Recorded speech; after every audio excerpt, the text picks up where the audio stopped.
కూడా నిర్వహించబోయే ముందు 6 నెలల క్రితము ఈ యొక్క గ్రామ పంచాయతీ నిర్మాణానికి ముగ్గుపోయడం జరిగింది. నేను కలెక్టర్ గారు మీరందరూ ప్రజలందరూ కలిసి ఈరోజు నూతన గ్రామ సర్పంచ్ ఉప సర్పంచ్ వార్డు మెంబర్ల యొక్క సమక్షంలో నేను కలెక్టర్ గారు ఇతర అధికారులు ప్రజాప్రతినిధులు అందరం కలిసి గ్రామస్తులతో మీ అందరితో కలిసి 6 నెలలలోపు ఈ యొక్క బిల్డింగ్ను ఓపెన్ చేయడం చాలా సంతోషం.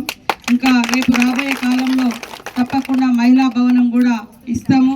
అట్లనే మీరు గ్రంథాలయం కూడా అడుగుతూ ఉన్నారు కాబట్టి వాటిని కూడా పరిశీలించి తొందరలోనే చేస్తాం. మంచినీళ్ళ వ్యవస్థ అంటున్నారు కలెక్టర్ గారు, అర్జెంటుగా ఆర్డబ్ల్యూఎస్ వాళ్ళని పంపించి మనము కనెక్షన్ ఇవ్వాలా లేకుంటే బోర్ వేయాలా లేకుంటే మిషన్ భగీరథ పైప్ లైన్ ఉందా లేదా అనేది ఒకసారి వెరిఫై చేసి ఇమీడియట్లీ రేపు ఎల్లుండి ఆర్డర్స్ ఇస్తే బోర్లను వేయడం లేదా పైప్ కనెక్షన్ ఇవ్వడం ఏం చేస్తే పరిష్కారం అవుతుందో ఆలోచించి తొందరగా చేయాలని కోరుకుంటూ అందరు కూడా గ్రామస్తులు వాస్తవానికి ఆ రోడ్డు ఇబ్బందికరంగా ఉండే కాంట్రాక్టర్లు టెండర్లలో పడతారు, తర్వాత వెళ్ళిపోతారు, వాళ్ళకి ఇష్టం ఉన్నప్పుడు వస్తూ ఉంటారు.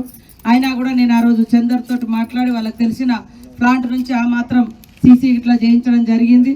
ఖచ్చితంగా ఈరోజు కలెక్టర్ గారు నేనున్నా ఇంకా అక్కడ అధికారులు ఉన్నారు వాళ్ళని పిలిచి ఆయనతో డ్రైనేజ్ కూడా వర్షాకాలం లోపు మీకు వరదల ప్రాబ్లం లేకుండా డ్రైనేజ్ వ్యవస్థను కూడా క్లియర్ చేస్తాం.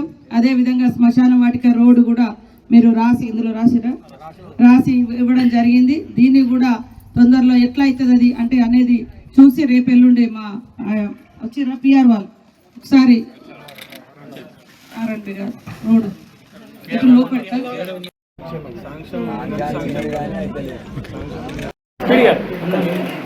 సార్ ఒక్క నిమిషం.